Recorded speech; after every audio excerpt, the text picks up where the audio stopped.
depois da vitória. Podemos dizer que sim, podemos estar contentos porque logramos uma meta importante, pero no es tiempo de celebrar ni de dividir al país. Es tiempo sobre todo de trabajar y trabajar en unidad por el bien de Chile.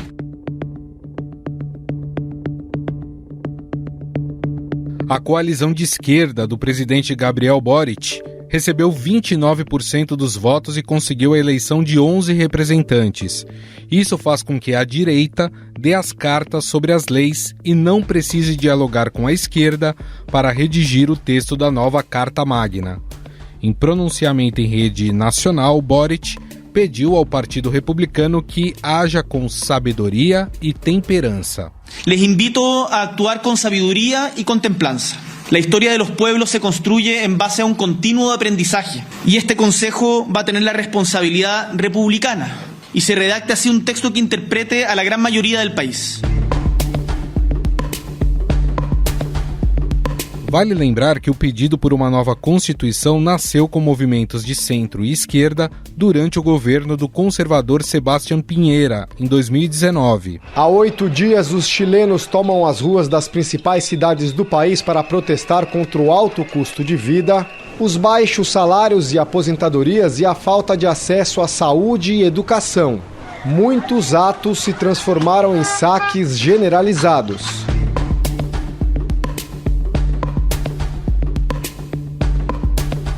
Em setembro do ano passado, já no governo de Gabriel Boric, o texto constitucional proposto pela esquerda foi rejeitado. Mais de 60% dos chilenos rechaçaram o referendo e impuseram a primeira grande derrota do novo presidente. Os chilenos rejeitaram o projeto da nova Constituição na votação do último domingo. Tensões foram registradas nas ruas depois do anúncio do resultado do referendo que buscava mudar a Carta Magna herdada da ditadura de Augusto Pinochet.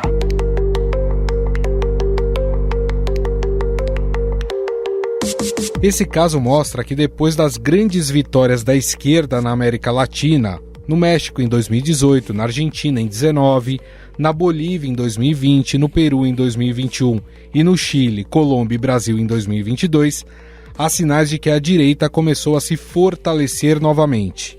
Em dezembro, após a tentativa de um golpe de Estado, o esquerdista Pedro Castillo sofreu um impeachment e encerrou seu conturbado mandato no Peru. Disolver temporalmente el Congreso de la República e instaurar un gobierno de emergencia excepcional.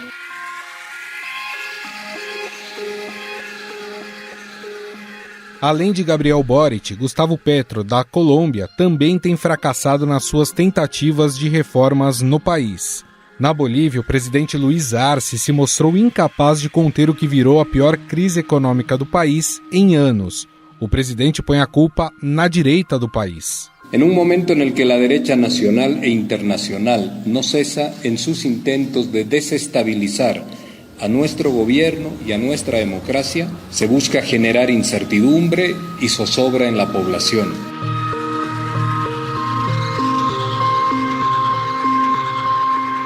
Em uma Argentina mergulhada em uma crise econômica e social, tudo indica que a esquerda vai perder as eleições presidenciais em novembro.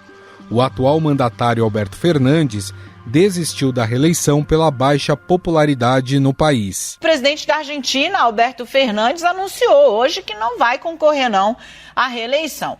O país está sofrendo com uma inflação esmagadora de incríveis 104% em um ano, o que acabou com a popularidade do governo. Se trouxermos essa derrota da esquerda chilena para o Brasil e também em outros países da América Latina, há algumas lições que Lula deve tirar para não sofrer os mesmos reveses aqui.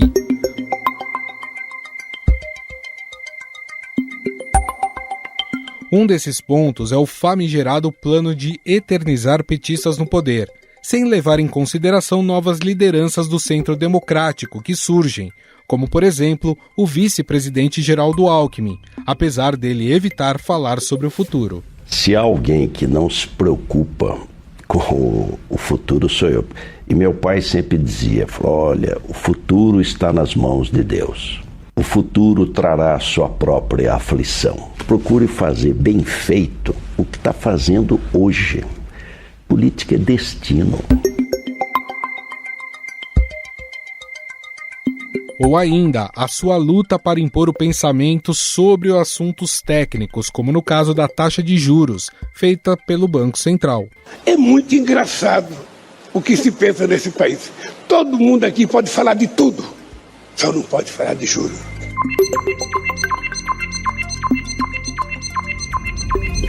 No Chile, Gabriel Boric viu pessoas de centro e centro-esquerda rejeitarem sua proposta de uma nova Constituição. Entre eles está o ex-presidente Ricardo Lagos, que se apresenta como um socialista. É uma votação trascendente como poucas vezes para Chile. E, em consequência, a maior participação é o que vai dar maior legitimidade a lo que o exercício cívico estão fazendo hoje todos os chilenos e chilenas a lo largo de Chile.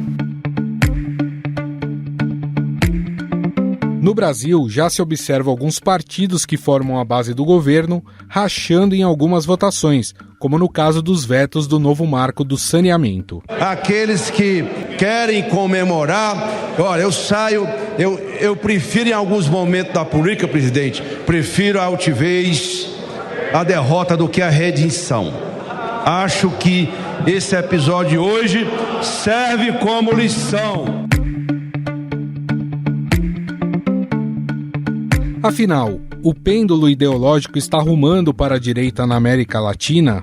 Quais exemplos o governo Lula pode tirar do que aconteceu no Chile? Sobre o assunto, vamos conversar com o coordenador do Grupo de Análise de Estratégia Internacional, DSI, da USP, Alberto Pfeiffer.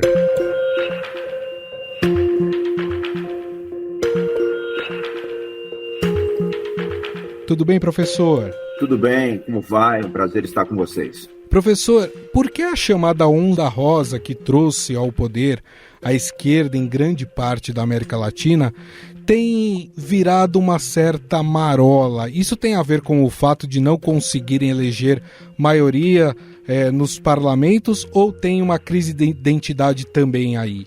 Bom, talvez porque nós tenhamos rotulado algo que não existe. A onda rosa não passou de uma conjuntura propícia a que propostas alternativas fossem entendidas como votos de rechaço a governos que, naquele momento, não conseguiam entregar à população o que ela esperava. Então, era a expectativa de que a oposição faria mais do que o governo de situação.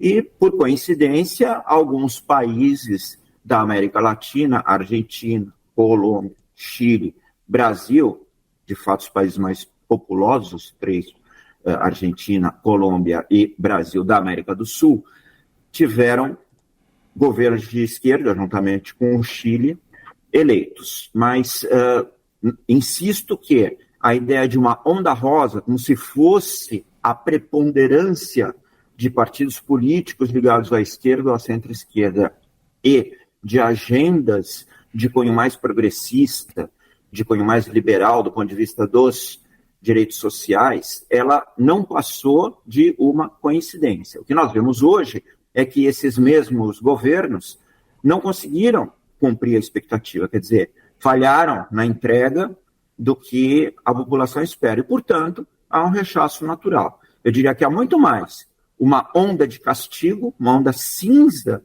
de desalento com relação à política, do que propriamente uma onda rosa ou uma onda azul em curso na América do Sul, na América Latina. O clima de divisão ideológica nesses países, até porque vale lembrar que todos esses países onde a esquerda venceu por uma margem de votos muito pequena, de alguma forma também tem atrapalhado esses governos mais à esquerda, como no caso do Chile? Veja, você está correto em enfatizar a polarização reduzida, não é? Vantagens mínimas foram verificadas no Brasil, na Colômbia, no Chile, na Argentina.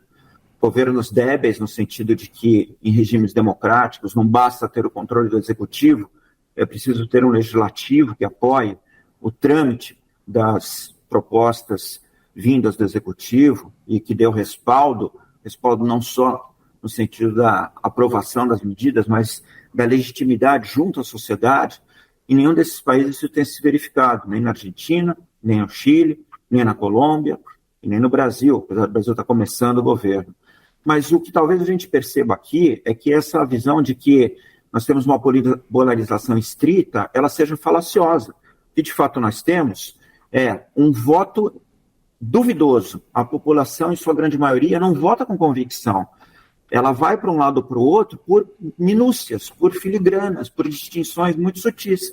De fato, a grande maioria da população quer outra coisa, não sabe exatamente o que é, mas gostaria de propostas talvez mais amplas e que não representassem polarizações. A divisão eleitoral, em síntese, não espelha as expectativas políticas da população em relação à representatividade dos eleitos. Então, é um pouco falacioso nós pensarmos que se tratam de polarizações estritas, como se metade quase da população fosse de esquerda e outra metade diametralmente oposta de direita. Não parece ser o caso. O caso parece ser mais de você ter extremos, não é? Bastante sedimentados, convictos ideologicamente e convencidos politicamente de que aquele líder é o seu representante. Vamos pegar o caso do Brasil, que facilita, né? Claro. Lula e Bolsonaro.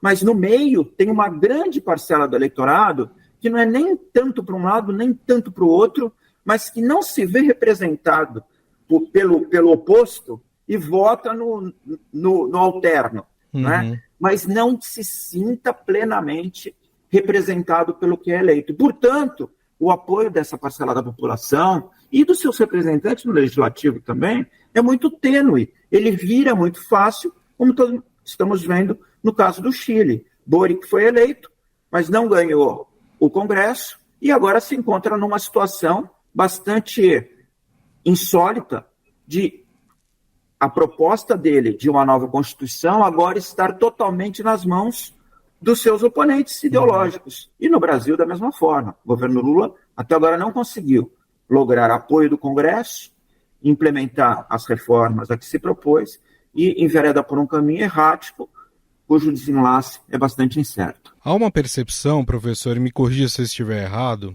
de que a direita, ideologicamente, ela é mais coesa, ela sabe o que quer, a questão da economia mais liberal, enfim, a questão da pauta dos costumes. E quando a gente fala de governos de esquerda na América Latina, existem algumas peculiaridades, né? Eu lembro, por exemplo, que o presidente do México, o López Obrador, apesar de esquerda, ele é um conservador. Né? Ele já se colocou, por exemplo, contra o aborto. E em outras regiões, em outros países, nós temos um governo de esquerda mais progressista, que quer discutir, por exemplo, a questão do aborto.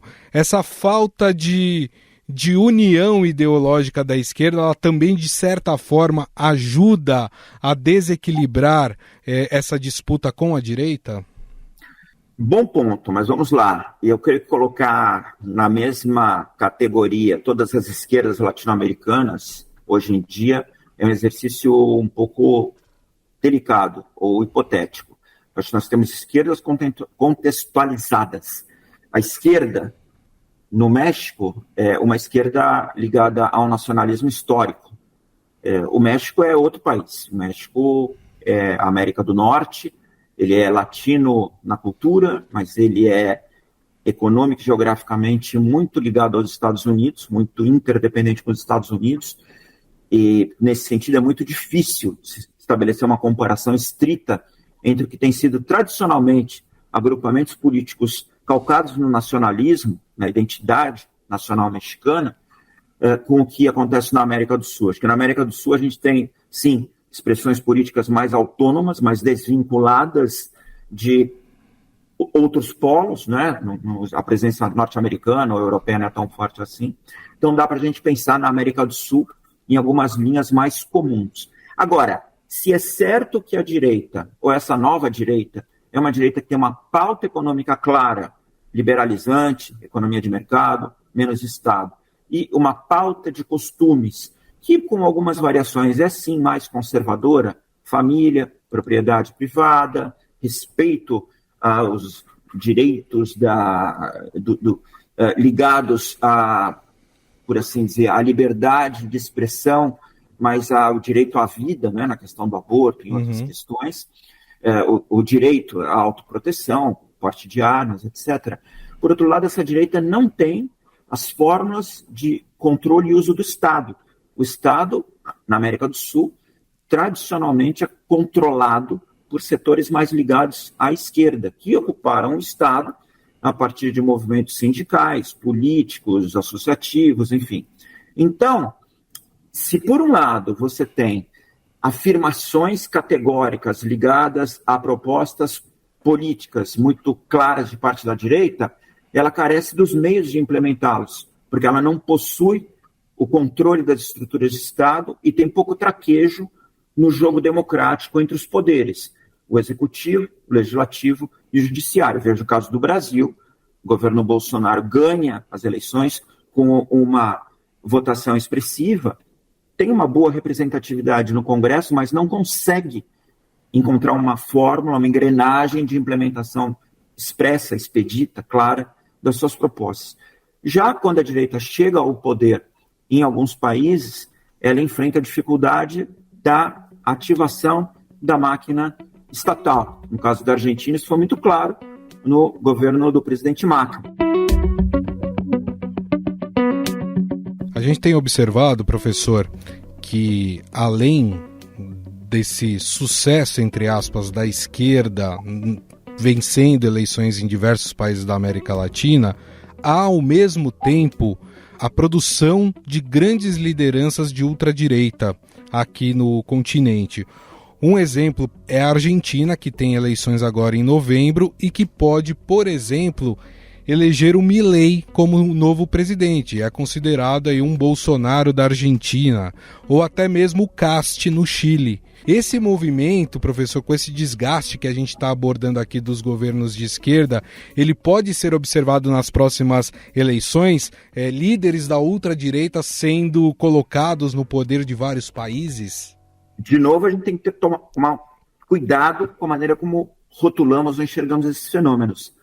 Talvez o que a gente assista seja um rechaço à política, um rechaço aos mecanismos de representatividade e de condução de pautas de interesse público, particularmente os partidos tradicionais e os sindicatos se deterioraram, perderam sentido, talvez por causa dos avanços tecnológicos, dessa sociedade calcada em redes virtuais, da própria perda de importância da grande imprensa como formadora de opinião, como definidora de agendas amplas para a sociedade, mas o fato que os partidos políticos e os sindicatos perderam muito da sua potencialidade de transformação política. Então, não é porque é de extrema direita, é porque é um outsider, é porque é alguém de fora do sistema político, é uma novidade, é alguém que rechaça tudo que está aí. Né? É mais, de novo, é o voto do rechaço, é o voto de quem não está satisfeito com o sistema, percebe que é um sistema, no sentido amplo, que carece dos mecanismos de inserção econômica, porque causa desemprego, de inserção social, porque não fornece mecanismos de compensação às populações deslocadas, e de mecanismos de representação política. Os políticos eleitos não permanecem em contato com a população, se isolam no seu universo paralelo e se esquecem das promessas de campanha e tratam a coisa pública como se fosse um tema privado. Então, todo esse desencanto, todo esse desalento, quando aparece um político que traz a mensagem do rechaço, da destruição daquilo que não funciona, daquilo que não entrega, e que no fim do dia é só um grande parasita para a população, porque extrai impostos, se apropria daquela riqueza e não entrega nada de volta, muito pelo contrário. Em alguns países entrega inflação, desordem, insegurança pública, caso claro da Argentina, há essa tendência a se procurar alguém de fora. Casualmente, os alguéns, entre aspas, atuais, são alguéns ligados a pensamentos ultraliberais, em que o Estado é considerado um empecilho para o desenvolvimento individual e coletivo das populações, e não como portador da distribuição de bem-estar. Essa agenda do Estado portador do bem-estar, ela é uma agenda que não foi reformulada a contento, né? Ela é uma agenda do pós-Segunda Guerra, uma agenda que funcionou muito bem na Europa, o estado de bem-estar social clássico, que foi trazida para a América Latina como uma proposta para as democracias contemporâneas, mas que não foi implementada, simplesmente não aconteceu, por diversas razões. Crise econômica em alguns países, corrupção endêmica em outros, insegurança generalizada em quase todos, enfim. O fato é que pode ser que sejam eleitos outsiders, pode-se dizer que Bolsonaro, em algum momento, tinha esta mensagem, era o portador dessa possibilidade, embora fosse um indivíduo do sistema, um deputado federal de vários mandatos, e que dizia até que por conhecer o sistema, saberia como transformá-lo, mas ele era visto como alguém de fora dos partidos políticos tradicionais. Cast, no Chile, que teve uma eleição expressiva no processo eleitoral em que Boric foi vencedor, mas que se estabeleceu como líder desta visão mais pró-mercado, mais liberal. E agora, Milei, na Argentina, são duas possibilidades muito claras. Mas vamos lembrar de Álvaro Uribe, na Colômbia, né, que veio com uma eleição expressiva e conseguiu montar um partido ou um agrupamento político muito forte, que o reelegeu e depois permitiu a eleição de seu sucessor, mas que, com o passar do tempo, também se transformou em parte de um sistema, daquele sistema político, e, portanto, acaba se convertendo às práticas, usos e costumes do Estado Democrático de Direito, né? Então, ser o portador do novo não quer dizer que transformará ou renovará toda a estrutura política e social do país. É apenas uma ilusão eleitoral. Para a gente encerrar, professor, a gente tem visto aqui no Brasil uma certa falta de comunicação do governo do presidente Lula, por exemplo, com o Congresso Nacional. A gente tem acompanhado aí alguns rachas em votações no Congresso Nacional, em que a própria base do governo acaba votando contra o governo. Se a gente tivesse que apontar lições que o governo Lula pode aprender com esses governos que estão sofrendo essa divisão nesses países que a gente citou, Chile, Argentina, Colômbia, o que o governo brasileiro tem que tirar de lição para evitar, de fato, uma ingovernabilidade aqui no Brasil? Em primeiro lugar, ouvir o que o povo quer, né? O que o povo quer? O povo quer, e o presidente Lula falava isso na campanha, o povo quer mesa farta, o povo quer tranquilidade, o povo quer condições de tocar sua própria vida. Se o governo não garantir um cenário em que a economia tenha previsibilidade, quer dizer, inflação sob controle, preços sob controle, quer dizer, não pode ter a volta da inflação. Isso é o principal. O governo Lula não conseguiu definir isso. Isso traz uma grande instabilidade para todos os agentes políticos e para a população em geral. Os investidores, quando eu falo investidores, não falo só dos grandes capitalistas, falo dos milhões de pequenos empresários que o Brasil tem, nas comunidades, nas periferias. O Brasil é um país de empreendedores. As pessoas têm dúvida hoje, com as expectativas inflacionárias, com a dificuldade de acesso a crédito, enfim. Então, ouvir o que a população precisa e ir atrás dessas agendas. Se fizer isso, tanto o executivo como o legislativo deverão encontrar agendas comuns. Agora, talvez o presidente Lula, que possa fazer mais que tudo, é ficar no país. O que nós percebemos hoje é que ele tem viajado muito e dado pouca atenção à agenda interna. Governar é conversar, governar é ouvir, governar é encontrar maneiras de fazer com que as agendas do eleito sejam factíveis. Nem tudo pode ser implementado de uma só vez. O Congresso tem que eleger prioridades.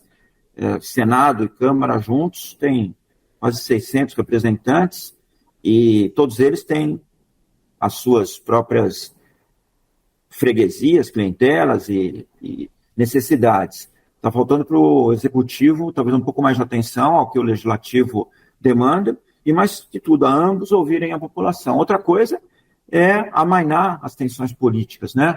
Reduzir a ideia da perseguição, da caça às bruxas, que passou.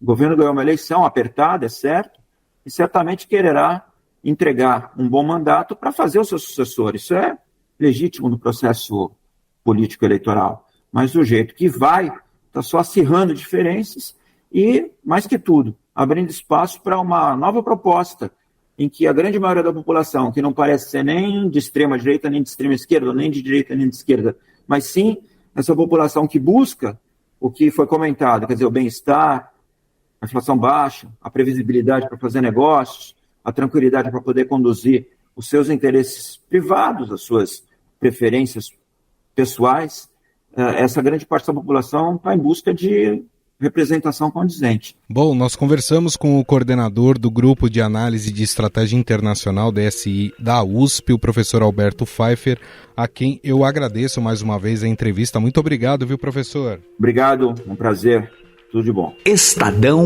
Notícias.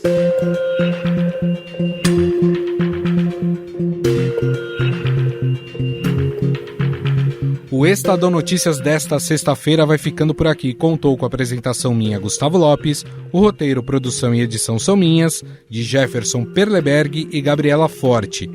A montagem é de Moacir Biasi. Desejo a todos um ótimo final de semana e até mais.